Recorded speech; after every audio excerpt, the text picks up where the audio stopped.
விக்னேஷ் சிவன் ஒரு வழக்கமான கதையை வித்தியாசமான கோணத்தில் வழங்கியிருக்காருங்க. அதில் என்டர்டெயின்மெண்ட்டுக்கு எந்த குறையுமே இல்லைன்னு தான் சொல்லணும்.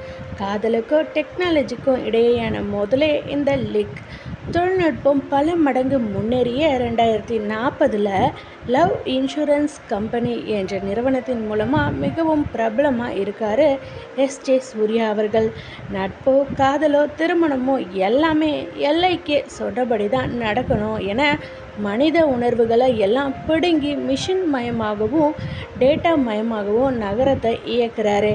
இந்த கூட்டத்தில் சில்வர் ஸ்டேட்டஸில் இருக்கோ லிக் அக்கௌண்ட்டை கோல்டு ஸ்டேட்டஸ்க்கு மாற்ற போராடுறாரு தீமா, அதாவது கீர்த்தி ஷெட்டி.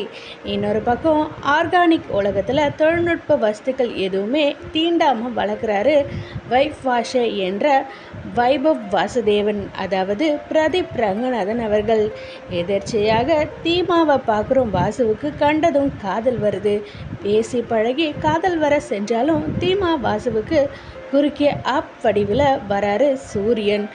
ஆப் மூலமாக வரும் காதலை பெரிது என தீமா வாதாட, இதயத்திலிருந்து வரும் காதலை பெரிது என வாசு போராட, இந்த மோதல் ஒரு பக்கம் லிக் தனி மனித சுதந்திரத்தை பாதிக்குது என அரசாங்கம் ஆப்பை தடை செய்யுதுங்க. அதாவது தடை செய்கிற வழக்கை மேற்கொள்ளுது. அன்பின் மூலமாக பிறக்கும் காதலை விட ஆப் மூலயமா பிறக்கும் காதலே சிறந்தது என நிரூபிக்க தீமா வாசுவை பிடிப்பது தான் ஒரே வழி என தன் ஆட்டத்தை ஆரம்பிக்கிறாரு சூரியன்.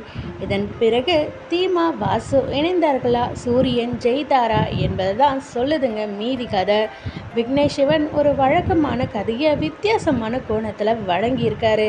அதில் என்டர்டெயின்மெண்ட்டுக்கு எந்த குறையுமே இல்லைன்றது தாங்க விஷயமே. பிரதீப் ரங்கநாதன் ஒரு பிரமாதமான என்டர்டெய்னர் என்பதை படத்துக்கு படம் நிரூபித்து கொண்டே இருக்காரு. அந்த அளவு அவரோட நடிப்பு, காமெடி, எமோஷன், ரொமான்ஸ், சண்டை, நடனம் என அனைத்துலையுமே வெளிப்படுதுங்க. அவருக்கு சற்றுமே குறைவில்லாமல் எனர்ஜி ஏற்றுறாரு எஸ்ஜே சூர்யா அவர்கள். வில்லத்தனம், காமெடி கலவை மிஸ் ஆகாமல் எல்லா காட்சியிலையுமே நடித்து வராரு. அவரோட மயிலிறகே டான்ஸ் வந்ததுமே எல்லாம் தியேட்டரை தெறிக்க விடுதுங்க. ஹீரோயினாக வரும் கீர்த்தி ஷெட்டிக்கு இன்றைய இன்ஸ்டா இன்ஃப்ளூயன்சர்களை பிரதிபலிக்கிற வேடங்க. அதனை மிக கச்சிதமாக செஞ்சுருக்காரு. பிரதீப்புடனான காதல் மோதல் காட்சிகள்லையும் நல்ல நடிப்பை கொடுத்துருக்காருங்க. சின்ன ரோல் என்றாலும் ஓப்பன் ஃப்ரெண்டாக வரும் யோகி பாபுவின் காமெடி அத்தனையுமே சிரிக்க வைக்கிற விதமாக அமைஞ்சிருக்குங்க. கௌரி கிஷன், ஷாரா, சீமான், ஆனந்த்ராஜ், மாளவிகா, சுனில் ஆகியோரோட நடிப்பு தங்களோட பாத்திரங்களில் சிறப்புன்னே சொல்லலாம். உணர்வுகள் மூலமாக பிறக்கிற காதலும் மிஷின்கள் டேட்டாக்கள் மூலமாக பொருத்தம் பார்த்து உருவாகும் காதலுக்கும் இடையே இருக்கும் வேறுபாடுகளை பேச முயற்சிருக்காரு விக்னேஷ் சிவன் அவர்கள். அதை தான் சொல்ல வந்த விஷயத்தை தெளிவாக சொல்லி படத்தையும் எங்கும் அலுப்பு ஏற்படாத வகையில் திரைக்கதையை அமைச்சு கொடுத்துருக்காருங்க. எத்தனை தொழில்நுட்பம் வந்தாலும் எவ்வளவு முன்னேறினாலும் மனிதத்தை தடைக்க செய்யும் ஒரே விஷயம் அன்பு தான். அதனை அற்புதமாக சொல்லியிருக்குங்க இந்த படம். இந்த படத்தோட மிகப்பெரிய பலமே அனிருத் அவர்களோட இசைதாங்க. பாடல்கள் ஒவ்வொன்றும் ஒவ்வொரு ரகம் என்றாலும் திடீரென வரும் எனக்கென்ன யாரும் இல்லையே பாடல் ஒரு நாஸ்டாலஜியா ட்ரிப்புன்னே சொல்லாங்க. பின்னணி இசையும் படத்தோட உணர்வுகளுக்கு ஏற்ற வகையில் அம்சமாக பொருந்துதுங்க.